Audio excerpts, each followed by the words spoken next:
이 코로나19 바이러스로 인해서 참 격리된 자들의 저는 고통은 조금 압니다. 왜냐하면 제가 중환자실에서도 감금을 당했었고, 또 예전에 30대 때 그 전도하느라고 결핵 환자하고 같이 있다가 제가 결핵을 옮았습니다.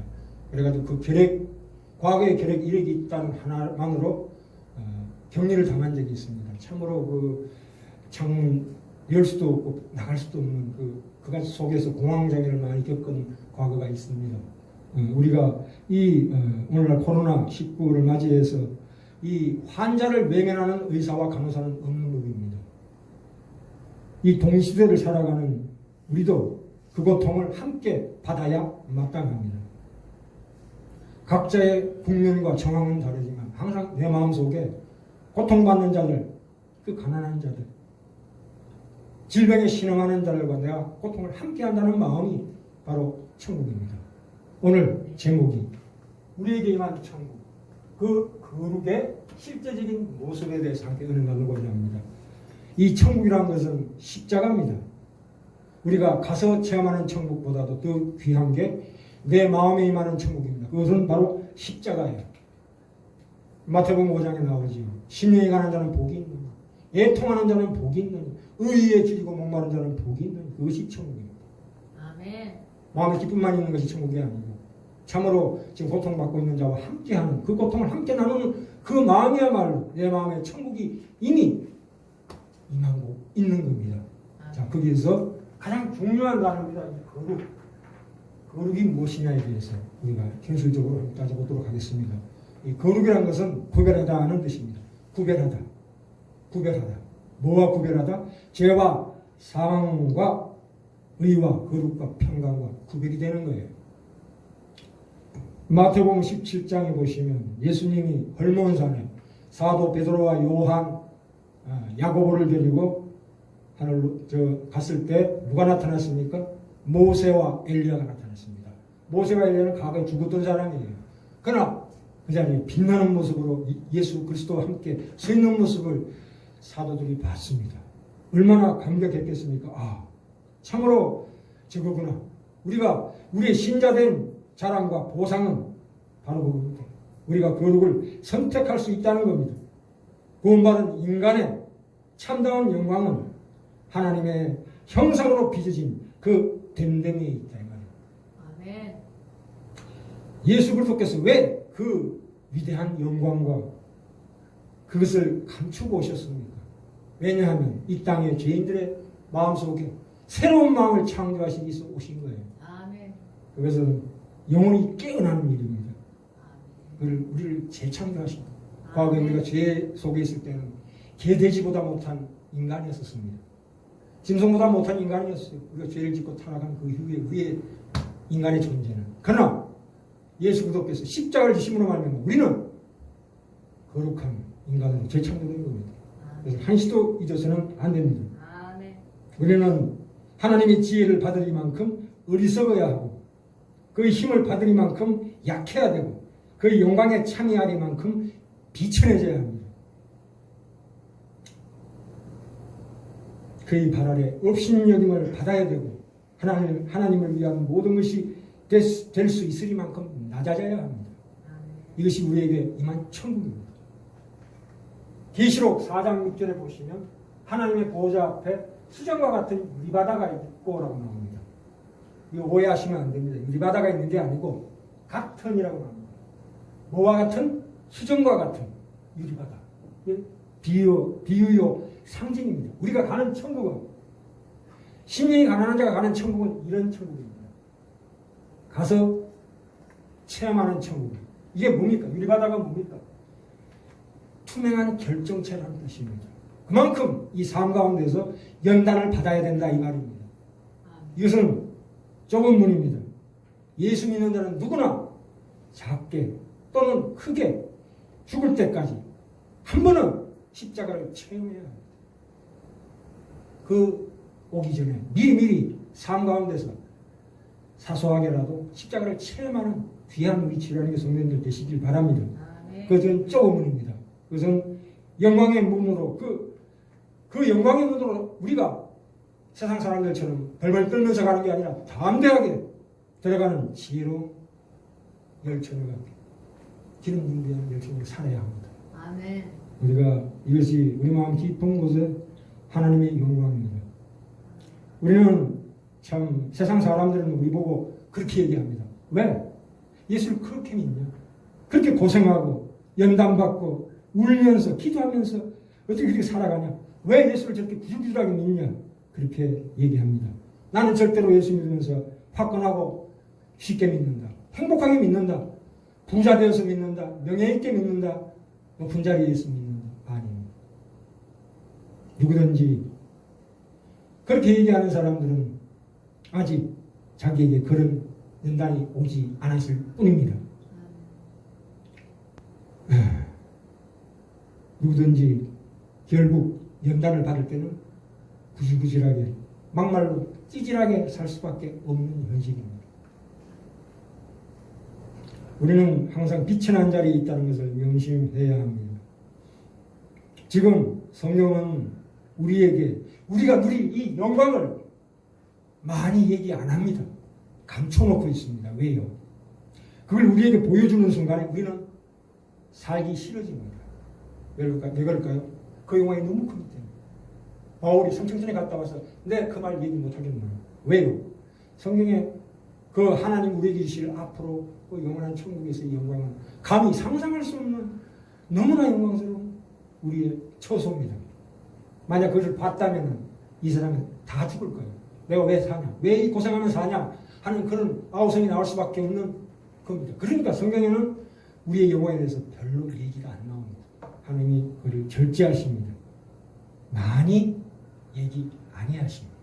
그래서 우리가 봐야 합니다. 그렇죠? 누구 예수 안에 있는 자는 어떻게 됩니까? 십자가를 체험하는 자입니다. 평소에 십자가를 체험하는 자예요. 새는 날개가 굉장히 무겁습니다. 독수리 보셨죠? 금독수리 3m나 됩니다. 이 날개가 얼마나 큰지 모르겠어요. 이게 무겁다고 날개를 잘라버리면 어떻게 됩니까? 나르질 못합니다. 그렇죠? 요트 보세요. 요트에 돛이 큰 게 있습니다. 요트 무게보다 돛 무게가 한 반 이상은 될 거예요. 왜 그 무거운 돛을 답니까? 바람이 불 때 순풍이 또 딴 데씩 촥 나가잖아요. 마찬가지입니다. 우리가 이런 신자에게는 십자가가 참 큰 짐입니다. 그러나 그 십자가를 내려놓는 순간에 더 큰 세상의 십자가가 내게 주어집니다. 우리에게 주어지는 이 작은 십자가들, 그것은 그로 하여금 나로 하여금 천국으로 힘차게 나가게 하는 전진하는 최고의 하나님의 능력이고 권능입니다. 그래서 꼭 명심하셔서 참으로 밤이 어두울수록 별이 빛납니다. 자연을 보시고 깨달아야 합니다. 영광로의 그 열이 높을수록 금은 더욱 재련되고 단련됩니다. 이렇게 투명하게 정금같이 연단되어서 우리가 하나님 앞에 칭찬받는 우리의 삶이 되어야 합니다. 그래서 이 유리바다를 통과한 이 양심의 깨끗한 양심을 가지고 살아야 될 줄로 믿습니다. 오늘 앞에 얘기가 길었는데요. 본문으로 들어가 볼까요? 본문 오늘 고린도후서 7장 8절부터 11절까지입니다. 참 여기에 보시면 무슨 얘기냐 하면 이 사도 바울이 고린도 교회에 꾸중하는 편지를 보냈습니다. 왜냐하면 고린도 교회 교인들이 우상 숭배를 했었습니다. 자기 욕심을 탐하여 있었습니다. 그랬을 때 바울이 그걸 꾸중하는 편지를 보냈는데 이게 답장이 아직 도착하지 않는 겁니다. 디도가 그 답장을 들고 와야 되는 거예요. 그래서 참으로 마음으로 초조해 했습니다. 바울의 그 걱정과 근심은 무엇이었을까요? 내가 준 이 꾸중의 편지를 받고 그들이 나의 진심을 이해하고 회개했느냐? 아니면 도리어 오해해가지고 반발하고 있느냐? 그렇게 고민하고 있을 때 드디어 디도가 도착했습니다. 바울이 안타까워하던 중에 왜 안타까워합니까? 참 그들의 마음의 상처를 받았을까 싶어서 안타까워한 거예요. 내가 비록 꾸중하고 충고했지만 그 받는 편지를 받는 그 당사자가 그걸로 인해서 마음이 상처를 입었을까 봐 그렇게 안타까워했다 이겁니다. 우리가 남에게 충고나 꾸중을 할 때 그런 마음으로 하자. 그게 바로 거룩입니다. 그래서 고린도 교인들이 회개했다는 소식을 듣고 아주 기뻐하고 감사하고 있습니다.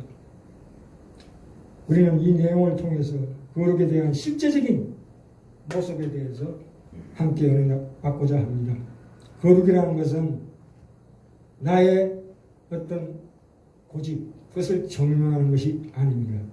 내가 너와 다르다는 나의 자존심을 충족시키는 걸로 남을 꾸중하거나 훈계하거나 충고하시면 안 됩니다.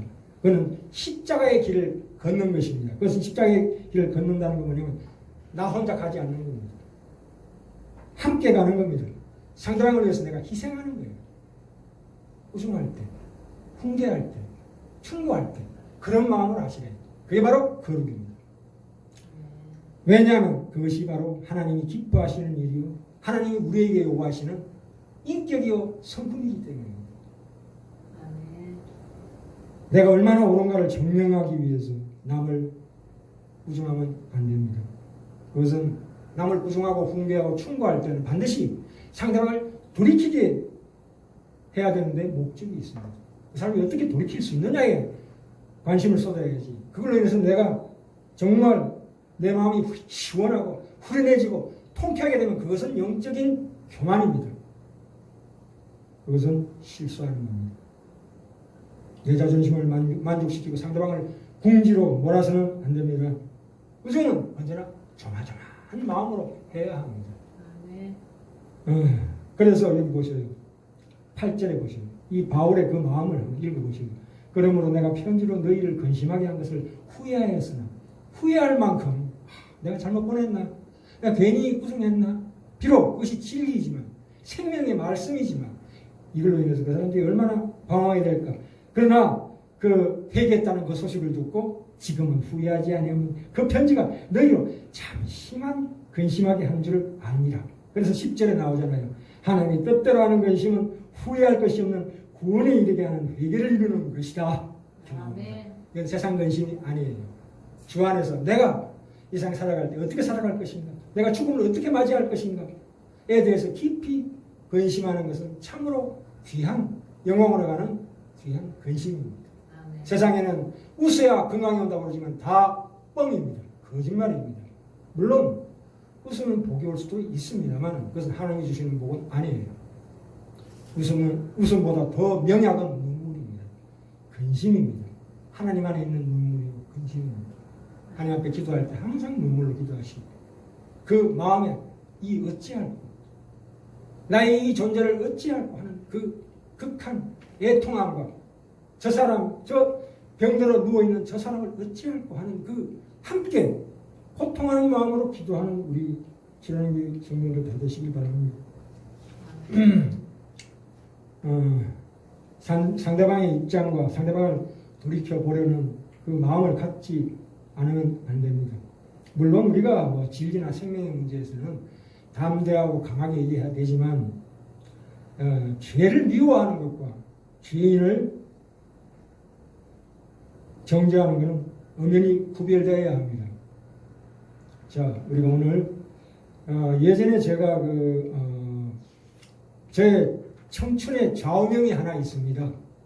예전에 토쿠가와 이에야스 대망이라는 전집 40권짜리를 다 읽고 나서 내가 거기서 좌우명을 하나 뽑아낸 게 뭡니까? 너무 이기지 말아요. 너무 이기지 말아요.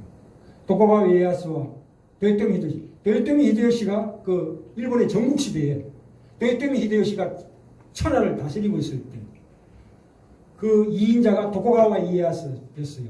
이 도쿠가와 이에야스는 일본의 그 발전이론 막부를 만든 사람인데요. 그때는 2인자였어요. 고마키 나가히사 때 전투에서 붙었습니다.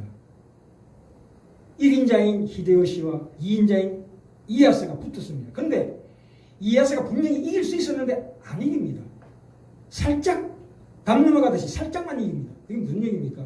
그 성 하나를 살짝 침범하고 살짝 함락시 주면 다시 후퇴해가지고 딱 원위치 하는 겁니다. 그게 무슨 뜻일까요? 그것은 천하를 바라본 거예요. 더 먼 데를 바라본 거죠. 왜? 자기가 지금 힘들어서 이 히데요시 1인자를 죽여버리고 나면 그 많은 영주들이 나를 향해서 화살을 쏠 것이라 하는 계산이 섰던 거예요. 전략이죠. 그러면 히데요시는 어차피 망할 사람이다. 얼마 있으면 죽을 것이다. 그러면 그 후에 2인자가 내가 반드시 1인자 되는데 그때까지 내 땅을 먼저 붙이자. 이런 생각을 한 거예요. 얼마나 기가 막힌 전략입니까? 그래서 히데요시에게 충성했습니다. 도쿠가와 비록 마음에 들지는 않지만 드디어 히데요시가 우리나라 임진왜란을 일으키고 저기 중국까지 침범하다가 망했습니다. 무리하게 북진하다가 그 역사가 증명하는 겁니다. 그때 그 사람이 망했을 때 드디어 도쿠가와 이에야스가 나타나가지고 일본 천하를 통일했습니다. 천황 밑에.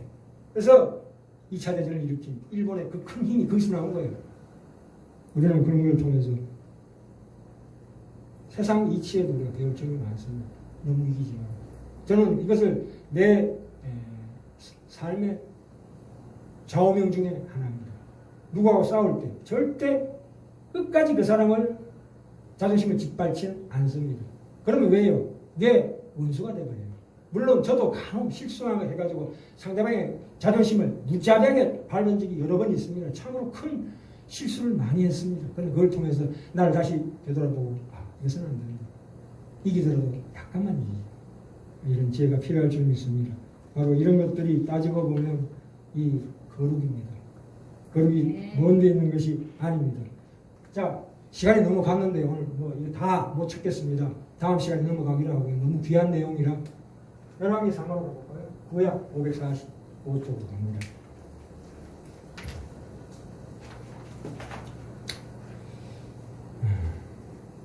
참 엘리야는 대단히 담대했던 영웅으로 기억되고 있습니다.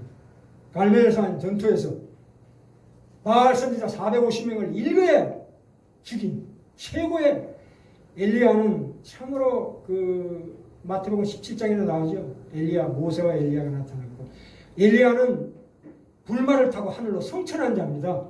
선지자의 최초의 선지자입니다. 그만큼 엘리야 이름이 많이 나옵니다. 이 엘리야가 어디 또 나오냐면 열왕기상 17장에 나옵니다. 자, 17장 545쪽 구약에 엘리야가 보세요. 자, 엘리야의 이 행동을 보십시오. 2절에 여호와의 말씀이 엘리야에게 임하여 가라사대. 엘리야는 실제적으로 겁이 많은 사람이에요. 저처럼 소심한 사람이에요. 그런데 하나님께서 엘리야에게 임하여 가라사대. 그러니까 하나님의 명령을 듣고 움직인 자예요. 자기 혼자 멋대로 움직인 자 아닙니다. 그렇죠? 이전에 나오죠. 다시 한번 여호와의 말씀이 엘리야에게 임하여 가라사대. 말하자면 그때는 하나님이 그때그때 나타나셨다는 거죠. 지금은 하나님이 감춰줘서 일하십니다. 우리 형님이죠. 엘리야는 우리 신앙의 형님입니다.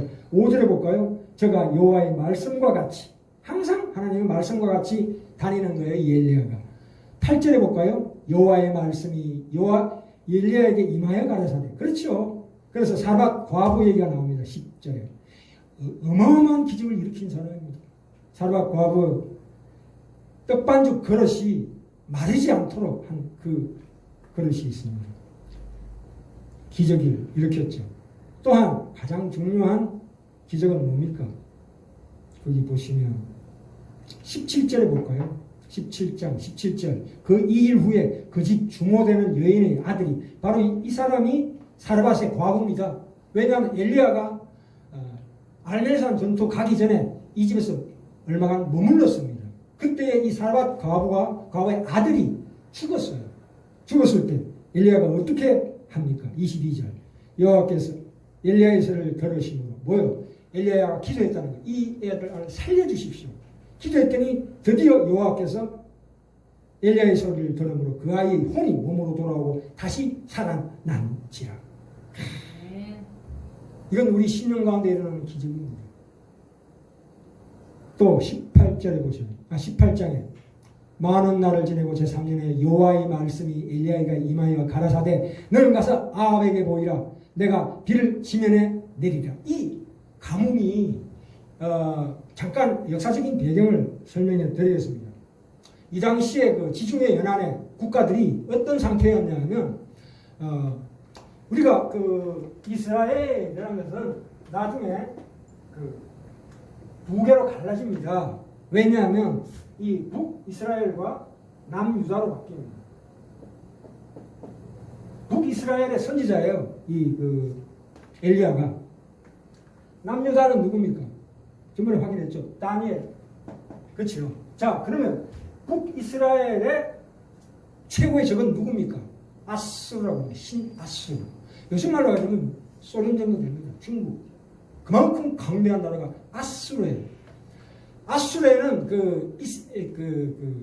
그러니까 이 이스라엘이라는 나라는 아주 소국입니다. 작은 나라예요. 그러면 큰 나라가 발흥하면 작은 나라끼리 동맹하게 돼 있어요. 그렇잖아요. 안 그렇습니까? 그래서 시돈에 있는 그 에빨의 그 자손하고 그 혼인을 합니다. 정략 결혼이죠. 그 처가 그 여자가 누구냐면 이세벨이에요. 그러면 이 바알 신상 이 사람들은 바알을 믿는 신, 바알은 풍요의 신이라고 그래요. 그거는 뭐라 그래야 되나? 이 땅은 예전에 이스라엘 민족들에게 각자 분깃으로 12지파 나눠가지고 땅을 나눠줬어요. 땅을 나눠줬다고요. 그래서 땅은 이스라엘 민족들이 살다가 가난해지면 땅을 팔 수도 있잖아요.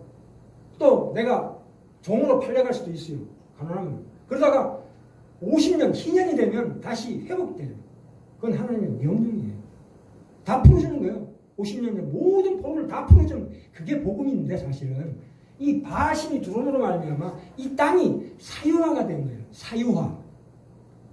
이해되십니까? 그만큼 빈부 간격이 너무 커진 거야. 이 가난한 사람은 찢어지게 가난한 거야. 찢어지게 가난하다는 것은 뜻은 뭐냐면 똥구멍에 똥이 안 나와가지고 딱딱 굳어가지고 그걸 젓가락으로 나무젓가락으로 후벼 팔 정도로 찢어 가난했다는 거지. 그 옛날 말인데 이해가 되시나 몰라. 참 그래 이 바알신이 얼마나 오늘날도 그런 바알신이 있죠. 물질의 신. 참 제가 자꾸 옆으로 빠지는데 예. 그 얘기는 다음 시간에 또 합시다. 이 갈멜산의 전투 19절 볼까요? 18장 19절에 그런즉 보내온 이스라엘과 이세벨이 상에서 먹는 바알의 선지자 450인과 아세라의 선지자 400인을 갈멜산에 모아 내게로 오게 하라 해놓고 이거 보세요. 37절에 이제 엘리야가 그들을 불러놓고 기도합니다. 여호와여 내게 응답하옵소서. 내게 응답하옵소서. 이 백성으로 주 여호와는 하나님이신 것과 주는 저의 마음으로 돌이키게 하시는 것을 알게 하옵소서 해놓고 나니까 여호와의 불이 떨어져서 엘리야가 그 바알 선지자 450명을 다 잡아가지고 다 죽여버립니다. 기손 시내까지 데리고 와서 40절.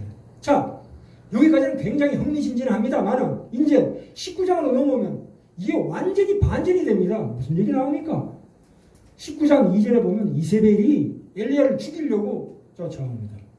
그러면 아까까지 바알 선지자 450명을 죽인 그 용맹한 엘리야가 어떻게 됩니까? 이거 지금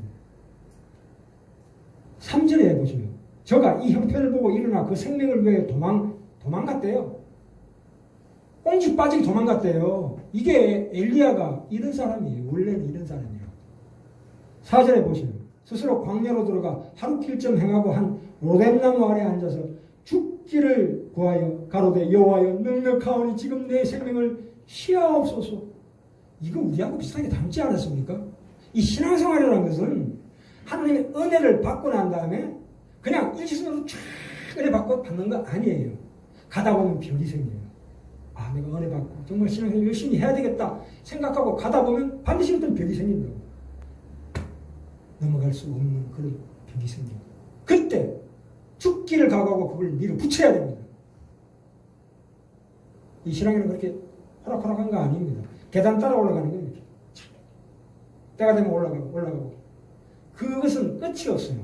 그 끝이 없는 싸움이 우리에게 주어져 있다. 물론 제가 너무 이렇게 심각하게 얘기하지만 그 심각한 얘기는 아닙니다. 우리가 일상에 다가오는 여러 가지 환난과 재난과 고난이 다 뜻이 있다 이거예요.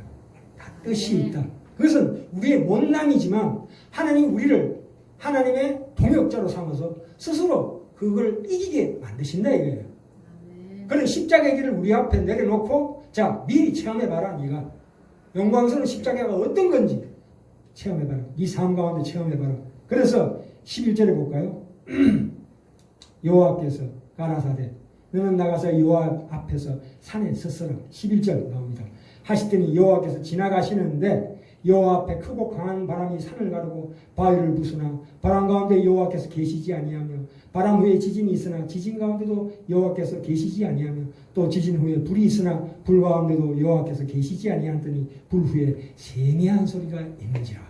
이제 하나님이 엘리야를 통해서 여러 같이 역사하신 것이 아니고 이제는 세미한 음성으로 역사하신다 이겁니다. 우리의 삶 가운데도 이런 일이 허다합니다. 신앙생활은 어떨 때는 불같이 이기기도 하지만 그러나 어떨 때는 이렇게 엘리야처럼 나 죽여주시옵소서 하는 이 기도가 나올 수밖에 없는 그런 상황에 처할 때가 있습니다. 그렇지 않습니까? 신앙생활이 이런 겁니다. 그럴 때 절대 기죽지 마라 이겁니다. 그죠? 그 뒷얘기는 다음에 드리기로 하겠습니다. 오늘 주제는 이 거룩에 대한 얘기입니다. 왜 내가 이런 말씀을 왜 드렸냐면 우리가 엘리야가 무슨 뭐 담력이 크고 능력이 있어서 엘리야가 선지자에 한 거 아닙니다. 하나님이 그를 세워주셨기 때문에 할 수 없이 선 거예요. 쩔쩔매면서 선 거예요. 보니까 너무 겁이 나지만 하나님이 서라고 그러니까 선 거예요. 그랬을 때 어떻게 됩니까? 결과가 기가 막힌 기적이 일어난 거 아니에요. 우리 인생도 마찬가지예요. 내 앞에 다가오는 여러 가지 고난과 그런 것들이 너무 커 보이지만 내가 하나님 말씀으로 바로 서는 순간에 그것은 문제가 아니게 된다 이 말입니다. 네. 우리가 참으로 이 다니엘만 해도 그래요. 마지막으로 요것만 잠깐. 다니엘이 그 다리오 왕이 칙령을 내렸어요. 야, 내가 신이다. 여기에 절해라 했는데 절하지 않고 어떻게 했습니까? 요즘 같으면 이렇게 얘기하죠. 아니 이럴 수가 있습니까? 당신이 그게 무슨 짓이오? 당신이 왕이 돼가지고 그까지 이렇게 따질 거예요. 그러나 다니엘은 따지지 않았습니다.